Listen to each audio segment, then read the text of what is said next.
नमस्कार, पूर्वांचल भारत न्यूज़ देख रहे हैं आप और मैं हूं सुनील गहलोत। पूर्वांचल भारत न्यूज़ की टीम पहुंच चुकी है उर्गा ब्लॉक के ग्राम पंचायत बनकट में और बनकट गांव के राजस्व गांव ककरही में, और हमारे साथ हैं यहाँ के प्रत्याशी जी। इनसे जानेंगे इनके विचार है किन मुद्दों पर चुनाव लड़ रहे हैं। सर, स्वागत है हमारे चैनल पर आपको जी। सबसे अहम बात है, आप प्रत्याशी हैं और पर्चा दाखिला हो चुका है, जल्दी सिंबल मिल जाएगा, तो किन मुद्दों को लेकर सर आप चुनाव मैदान में हैं? देखिए, हमारा ग्राम पंचायत बनकर पिछले 10 सालों से जी जिस विकास की गति पर रहा है वो हमारे ग्राम पंचायत के लोगों को भली भांति देना है। जीरो प्रगति जिसको कहते हैं, कोई काम नहीं हुआ। और उस 10 साल के विकास की गति जो अवरोध है उसको हम सामने ले आना चाहते हैं। नाली का निर्माण कहीं नहीं हुआ, रास्ते का निर्माण नहीं हुआ, बाकी पेंशन हुआ, तमाम शिकायतें, आवास किसी को नहीं मिला। ये सारी सुविधाएं जो शासन स्तर से ग्राम पंचायत को मिलता है नहीं मिलता। हमारा उद्देश्य इतना है कि ग्राम पंचायत स्तर का जितना भी लाभ मिलना चाहिए हर व्यक्ति के अंतिम व्यक्ति तक, हर अंतिम व्यक्ति तक उसका लाभ पहुंचना चाहिए।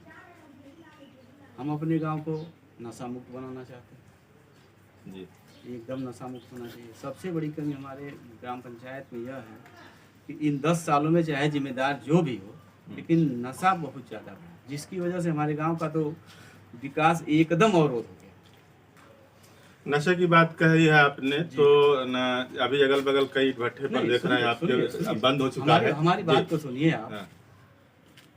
हर चुनाव में, पंचायती चुनाव में नशा जैसे दारू शराब पर्याप्त बढ़ता था, लोग पीते थे, पढ़ते थे, बढ़ता था, लेकिन अभी बढ़ रहा है। हमारे ग्राम पंचायत में आप पता करिए, हर साल की रेशियो में 90% तो खत्म कर दिया हमने, 10% बचा है। ऐसा भी नहीं कहेंगे, लोगों द्वारा चाहे जिसके द्वारा हो रहा हो, जैसे भी हो रहा हो, 10% चल रहा हो सकता है अपने पैसे से लोग पीते हो, लेकिन 90% हमने चुनाव में कंट्रोल किया है। सबसे बड़ी खास बात होती है कि जो पंचायती चुनाव होती है, त्रिस्तरीय पंचायत चुनाव है, जातिगत आंकड़े बहुत मायने रखते हैं। आपका जो ये ककरही ग्राम, ये राजस्व गांव है बनकट का, बहुत छोटा सा गांव है, और आपके गांव में यादव बिरादरी, ब्राह्मण और एससी वर्ग के लोग बाहुल्य हैं, तो मुस्लिम वर्ग से हैं आप। क्या लगता है आपको, कितना इफेक्ट डाल पाएंगे? और जाति और धर्म की जो राजनीतिक परिवेश जो आज चरम पर है, आप कैसे मैनेज कर पाएंगे इस? देखिए, मेरा मानना है कि राजनीति में यदि जो लोगों को धर्म घुसाना है वो राजनीति बन रहा है जी।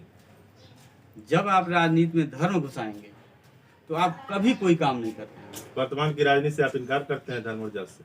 जी, राजनीति में धर्म नहीं होना चाहिए।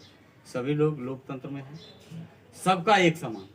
बता दीजिए किसी धर्म का वोट पड़ता हो, एक वोट को 2 वोट में गिनती किया जाता है जी? बताइए हमको, अगर ऐसा कहीं है तो। चाहे मुख्यमंत्री हो, प्रधानमंत्री हो, हम प्रधान पद के प्रत्याशी हैं, सदस्य हैं जो गांव के सबसे छोटी इकाई मानी जाती है, उसकी भी गणना एक ही होती है। हम धर्म में क्यों लोगों को बात करते हैं? आस्था की बात है, आस्था तो सब में, सबका एक दूसरे में है। लोग कहते हैं भाई देखिए, एक ही व्यक्ति, एक ही है, ऊपर वाला एक है, सबको उसी ने पैदा किया। यहाँ आकर के लोग आपस में बंट गए, यहाँ आकर के लोग आपस में बटे, न कि वहाँ से बांटा गया।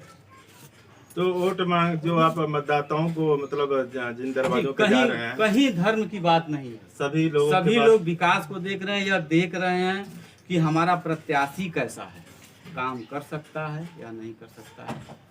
छोटा मोटा मैं काम कराता हूँ, जिला स्तर से, प्रदेश स्तर से हमने काम कराया भी है, चाहे जैसे भी हो। मैं एक बहुत छोटा एक काम कराने वाले एग्रीमेंट के तहत ठेकेदार के लिए मैं काम कराता हूँ, और सारे गांव में मैं काम कराया हूँ। तो काम कराना हमारी शिक्षा को ले लीजिए, अधिकारियों के बीच में बैठ करके बात करने की संशक्ति दे दीजिए, या हमारे स्तर से कोई भी ऐसा काम। मैं यह मानता हूँ कि मुझे अगर जिलाधिकारी महोदय से बात करना हो तो मैं डायरेक्ट बैठ करके बात कर सकता हूँ, कोई प्रत्याशी है।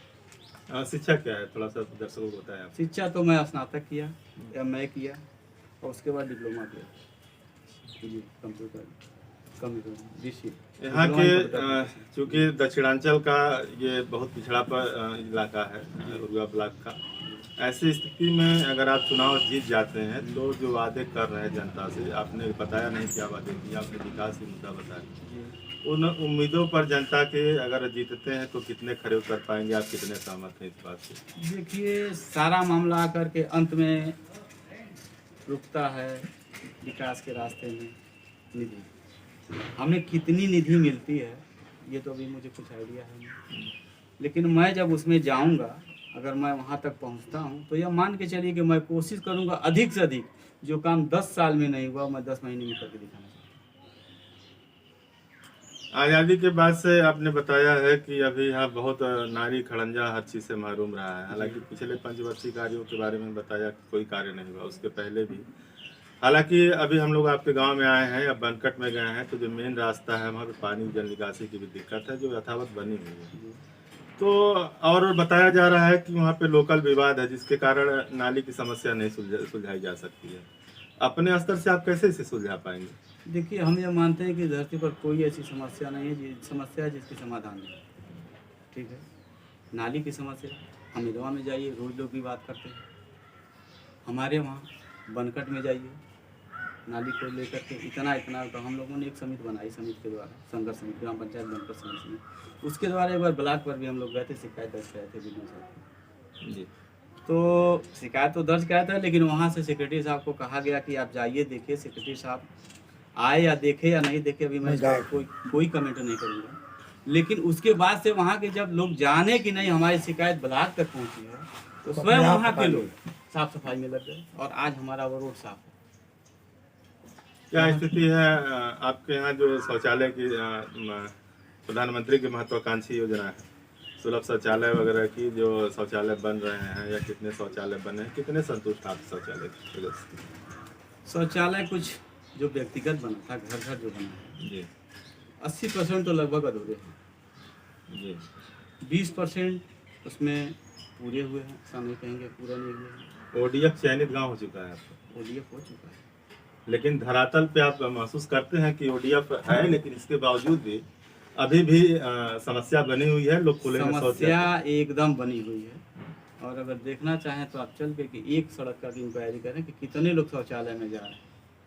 आज भी सड़क के किनारे वैसे ही गंदगी पड़ी हुई है। हमारा एक पोखरा जा रहा है, ये मंदिर होते हुए कब्रिस्तान तक। अगर हम लोगों के वहाँ किसी का डेथ होता है तो हम लोग बिना साफ कराए अपने मिट्टी को नहीं ले जाते। साफ सफाई उसका समस्या का निदान नहीं है, जागरूकता ही समस्या का निदान है। मतलब यह है कि वहाँ पर लैट्रिन ताज़ा लोग इतना करते हैं। हालांकि 2-1 बार हमने सूचित किया इसको लोगों से, कहा जनता को कि आप लोग ऐसा ना करें, लेकिन फिर भी ऐसा लोग मानने को तैयार नहीं है।